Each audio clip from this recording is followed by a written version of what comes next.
Uma doença silenciosa que raramente apresenta sintomas. A osteoporose é caracterizada pela diminuição progressiva da densidade óssea e tem como consequência o aumento do risco de fraturas. Dona Geralda convive com o problema há 20 anos. O joelho depois foi passando para a coluna. Eles falam que eu tenho até no pescoço. Em decorrência da doença, a aposentada tem uma indesejável companhia. Muita dor mesmo. Hoje mesmo, nossa, eu fiquei deitada lá, de tanta dor. Eu manco muito, eu tenho que andar, Não consigo andar direito muito, não. Dona Geralda não está sozinha. 10 milhões de brasileiros sofrem com a osteoporose. Uma a cada 3 mulheres com mais de 50 anos tem a doença. Dentre as principais causas está o consumo insuficiente de cálcio, mineral responsável por manter a boa saúde dos ossos. Ainda não há cura para essa enfermidade. O que é fornecido é um tratamento paliativo para as dores. Eu não posso pegar peso, não posso andar muito. Sabe, não posso fazer muito movimento. Quanto mais quieta eu fico, menos dor eu sinto. E é uma dor constante? Constante. Até para virar na cama dói. O muito que eu passo é uma semana, mas sem dor assim, com a dor leve, mas sempre está doendo mesmo. Aí, mais uma matéria brilhante, né, Isa, da nossa repórter Muito Vanessa Anísio, a senhora Oscar Tabares. Você sabe que ela vai, assim, daqui uns dias, vai casar com um colombiano, né? É mesmo? É verdade, Vanessa é gente muito boa, competentíssima. Parabéns, belíssima matéria. Não é isso? É isso aí. Olha, e para falar sobre o assunto, nós recebemos aqui Gustavo Lamego. Ele é presidente da Sociedade Mineira de Reumatologia. Muito bem-vindo, Gustavo. Bom dia, doutor Gustavo, tudo bem? Tudo bem, bom dia Sérgio, bom dia Isa, bom dia a todos. Número assustador, 10 milhões de brasileiros aí estão incidindo nessa doença aí, osteoporose. Conta para o pessoal de casa, doutor, o que é osteoporose e as suas causas associadas. Bem, a osteoporose é uma diminuição da densidade do osso. O osso fica menos rígido, mais fraco e assim com mais chance de ter uma fratura. Então a osteoporose, ela não dói, a pessoa não sente sintoma até o dia que quebra. Então o grande problema da osteoporose é essa chance maior de ter uma fratura. Então a osteoporose, para deixar bem claro, porque nós vimos ali aquela matéria, né? Aí aquela senhora que agora que eu não me recordo o nome, ela reclamou, até para virar, dói. Então, não é, ali no caso dela, não é só a osteoporose, né? Assim, a grosso modo, né? A osteoporose por si só não dói. Agora, quando a pessoa tem a fratura, aí sim que vem a dor da fratura. São consequências, né? Mas, por exemplo, a questão de movimentos como daquela senhora, porque ela falou, para virar na cama. O paciente que tem a fratura na vértebra, um dos lugares que a osteoporose pode quebrar é a vértebra na coluna. Isso pode gerar dor crônica. Então a vértebra quebra, é difícil a consolidação, não tem como engessar a vértebra. Então às vezes a pessoa fica com dor crônica, de mexer na cama pode doer. O paciente idoso também, às vezes ele tem artrose e tem outros motivos para levar a dor também, que às vezes mistura, o paciente está sentindo dor, não sabe se é da osteoporose, se é da artrose, de que é. Então, às vezes, tem isso também. Sim. A gente ouve muito falar, assim, não sei, é aquela sabedoria popular, né? Menina, toma muito leite até tal idade, porque depois o osso ali não absorve mais. Tem uma idade certa para você se garantir dessa doença, da osteoporose ou não? É uma precaução que você tem que ter a vida inteira? É desde sempre. O osso, ele utiliza o cálcio na sua composição. Então, uma ingestão adequada de cálcio ao longo da sua vida toda vai permitir esse osso estar mais calcificado. Se você tiver uma dieta com muito pouco cálcio também, tende a puxar o cálcio do osso. Então, é interessante você ter uma dieta adequada de cálcio ao longo de toda a sua vida. A vitamina D também é importante para a saúde do osso, ela ajuda na absorção do cálcio no intestino. Então, a principal fonte de vitamina D é o sol.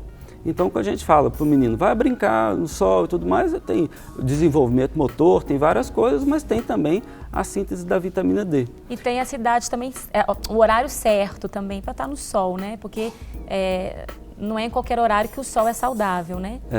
Em relação à vitamina D, a gente não precisa de muita vitamina D. O pico de incidência maior do raio ultravioleta, que tem os efeitos negativos para a pele, é o que tem efeito positivo para o osso.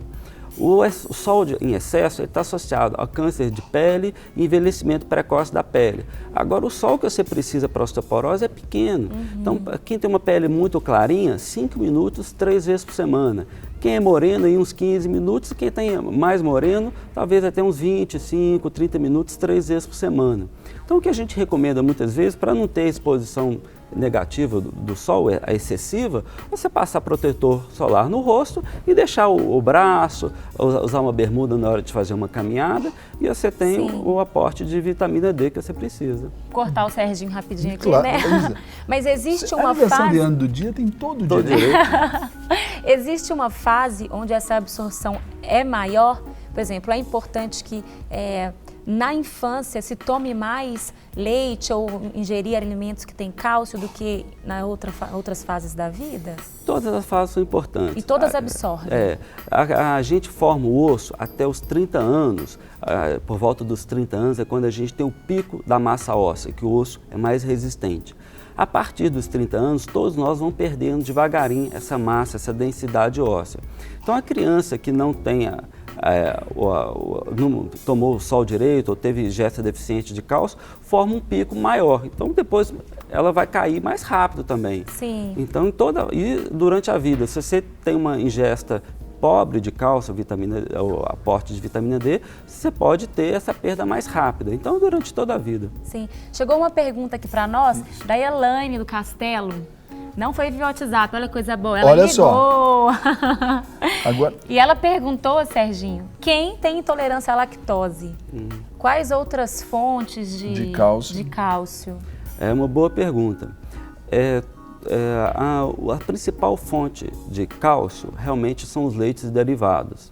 Para as pessoas que têm dificuldade de ingerir leites derivados, tem algumas opções. Uma opção seria usar a lactose, a enzima, você usa a enzima lactase na hora que você vai tomar o leite. Seria uma opção você conversar com o seu médico. Então você usa a enzima e só pode comer um queijinho, alguma coisa assim. Os vegetais verdes escuros são fontes de cálcio. As castanhas, a soja, o feijão, algumas frutas como o damasco e o figo. Então, mesmo quem não vai usar essa opção do cálcio do leite derivados, pode usar outros vegetais, outros alimentos para suprir a fonte de cálcio. Muito bom. Fica a dica aí para a Elaine do Castelo e para todos nós, né? Então, agora vamos viajar um pouquinho ali para Zona da Mata ali, o Juiz de Fora, vamos lá? Vamos. É a Ruth lá de Juiz de Fora, ela pergunta para o senhor, doutor, qual é a diferença entre osteoporose e osteopenia, é isso? Isso. Muito bem, a gente tem um osso normal. Quando a gente começa a perder massa óssea, a gente chega na osteopenia. E se perde mais, chega na osteoporose. Então, na verdade, é uma gradação, é um degrau. A osteopenia é um degrau antes da osteoporose. É o primeiro estágio e depois a osteoporose. E esse segundo estágio, ele significa o quê? A osteopenia, a pessoa ainda não tem um risco de fratura muito aumentado. Na osteoporose, sim, que ela tem um risco de fratura mais aumentado.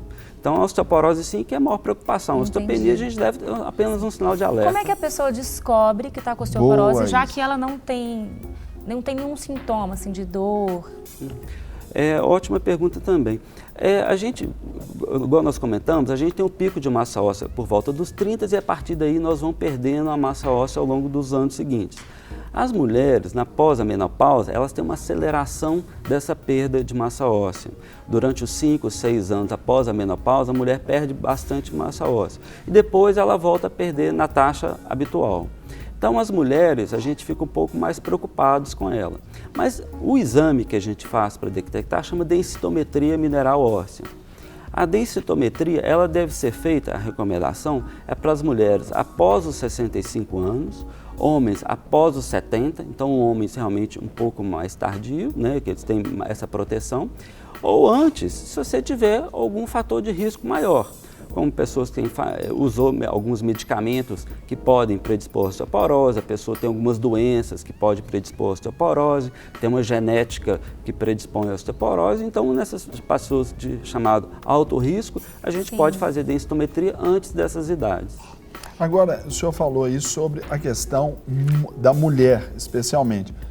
E a osteoporose nos homens, qual que é essa incidência, qual a proporcionalidade homem e mulher nessa com relação a essa Estimam doença? que depois dos 50 anos, 1 em cada 3 mulheres vão ter osteoporose e o homem 1 em cada 5. Ou seja, o homem, enquanto a mulher vai ter uns 30 e poucos por cento de osteoporose, o homem uns 15 a 20% de osteoporose nas pessoas, nas mulheres após a menopausa e os homens depois dos 50 anos. E nos homens ele vai atingir normalmente lá por 70, 75 anos, a não ser que ele tenha alguma doença que predispõe. Existem algumas doenças. Quais são elas? O senhor pode citar algumas? Claro, a genética tem um fator interessante. A população branca caucasiana europeia, ela tem mais osteoporose que a população não caucasiana. Na Escandinávia, na Finlândia, aqueles países nórdicos, eles têm mais osteoporose que na Itália. Relação ali com o sol, vitamina D, assim, já na constituição física? Sim, com a vitamina D e da genética também. Para receber todas as novidades do canal, inscreva-se e se curtir o vídeo, clique em gostei. Aproveite para acompanhar a Rede Super nas redes sociais.